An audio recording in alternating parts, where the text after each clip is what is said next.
Before we begin, I just want to thank everyone for being here. Yesterday was the first anniversary of episode 1 being uploaded, and so far we've amassed about 6,500 views so far, which isn't terrible, so I'd like to thank you all for helping us achieve that. Back then episodes were only like 2.5-ish minutes, so now I'm trying to actually put some stuff into them. But yeah, I just wanted to thank you all, and we're good to go.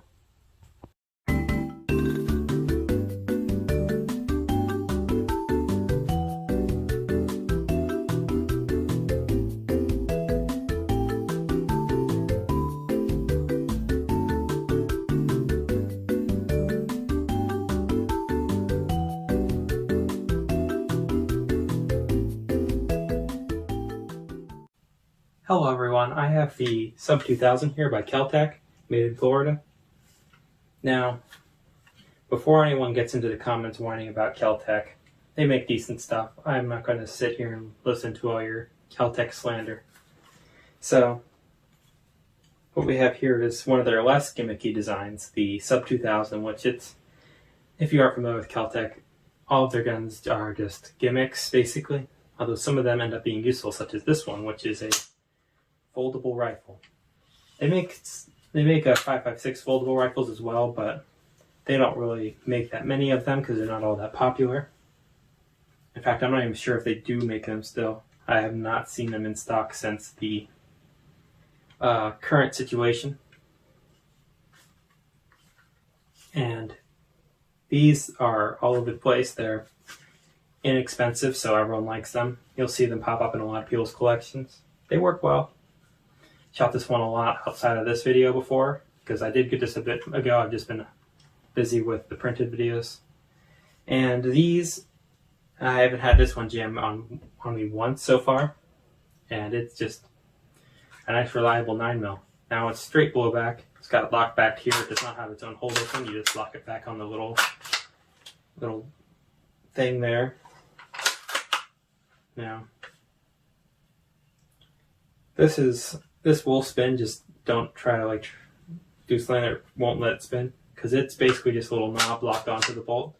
If you disassemble it using this back pin, which I've done a couple times, everything comes out, and this one will just fall out once the locking pin is out, but it doesn't come out through normal means. Now, these things are pretty nice. This one is in the green color. They make other colors, such as black, obviously, navy. They make some funnier ones, like a gold bronze color. They make like a bunch of other bright colors. The most popular is definitely black. But this one here is the green color, because that's what they had at the local shop for a good price.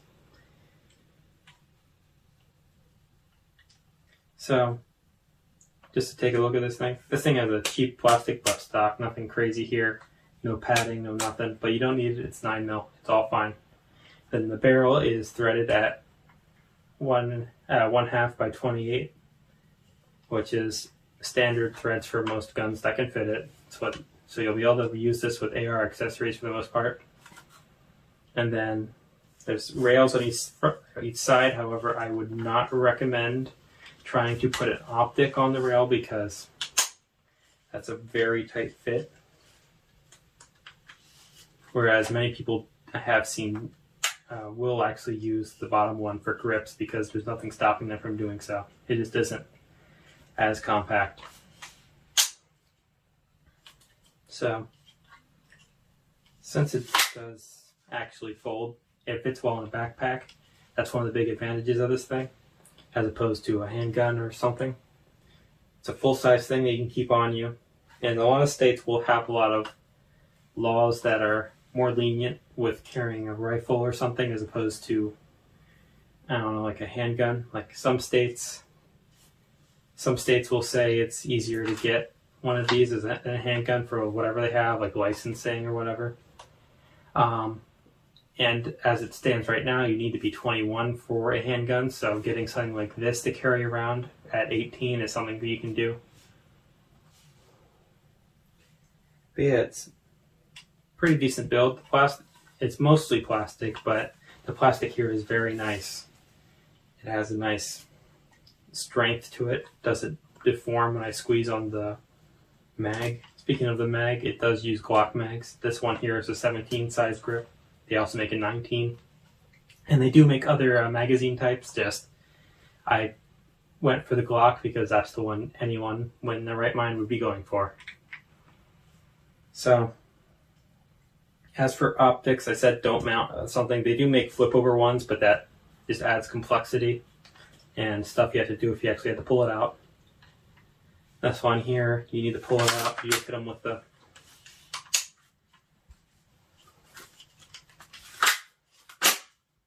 and you're good to go. But if you had this thing, you have to flip that over as well, and that can be a problem, especially if you're one of the ones that take out the integrated folding sight. But yeah, and then the front sight post, I believe, is also an AR sight, so if you've got any custom IR sights, you can use that here too. But yeah, that's all there is to it. Let's go out and shoot the thing. Hello guys, we're back out here at the range. I got some CCI ammo in here, 9mm. That's Emmy. So let's load it up, see how it does. It's just in the P-Mags it came with.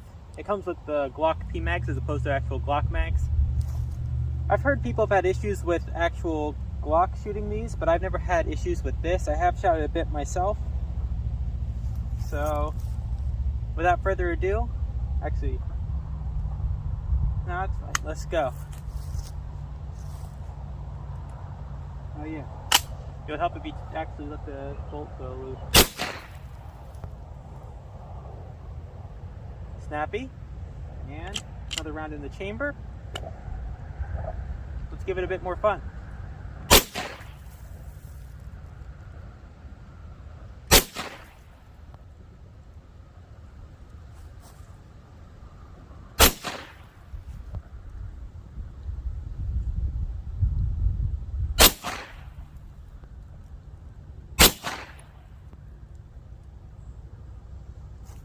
I keep getting tapped on the headphones by the casings.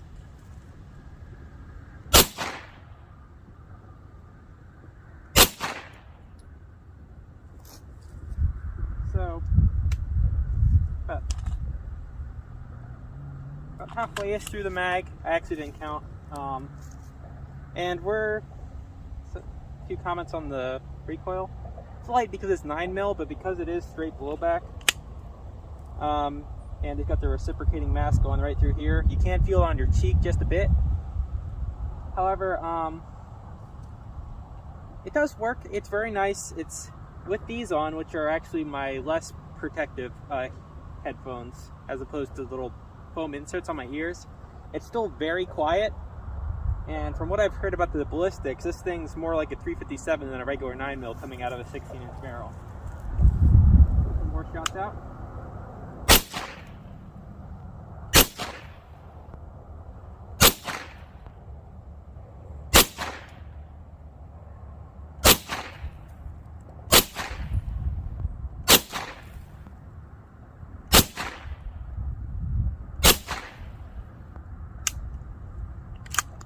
Alright, that's our mag. Now let's see how well it cycles. Because I got here one of those KCI 33 rounds. I only have 31 in here because I actually forgot to bring a speed loader for the Glocks. And I don't know if you've ever tried to feed a single stack past 17 rounds by hand, but it's not a fun experience. So I did my best. And we got 31 in here. It wouldn't really let me push down anymore without a thing for it. Let me, it's already back. Let's put this in, see if it runs. You ready?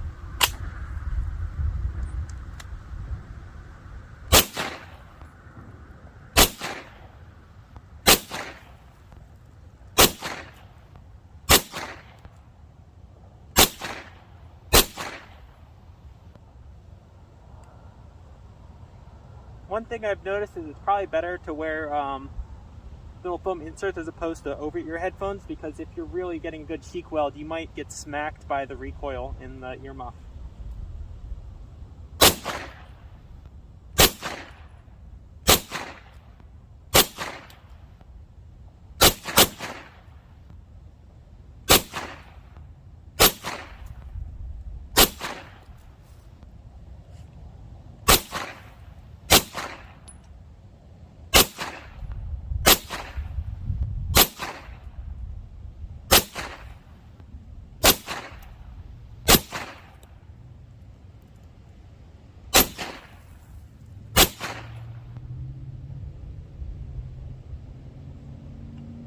So far, it's going very well. We've got only a few more left in the mag, so let's finish it off.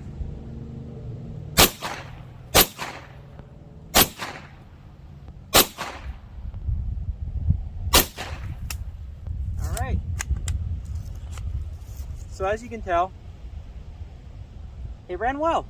In fact, I've shot this thing quite a few times outside of the video, and I've never seen it jam once, which is impressive, because if anyone has any knowledge of the Kel-Tec Gen 1 Sub-2000s, those things would blow up, jam, not work. Meanwhile, these actual Gen 2 ones are like some of the best guns on the market for 9mm, which is surprising because they only come in at around $500. This one here was like $550. So, yeah, very impressive experience from these Kel-Tec Sub-2000s. I've actually convinced some people to get them since I purchased my own here, and they've always had good times with it.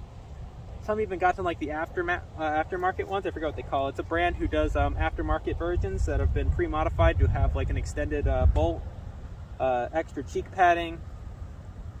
I believe it comes with a sling loop. I think it's like M Carbo. And I've had like a couple people asking about guns, and I recommend this, and they get stuff, and they've never had issues. But the people who got Gen 1s are not having a fun time. So if you're ever on the used market, do avoid the Generation 1s. But yes, this is absolutely a fantastic gun. Like, I've never felt that strongly about even my AR, which runs well. This thing just keeps working and isn't expensive. This is probably like one of the best budget guns I've seen on the market. But yeah, that's all for here. All right.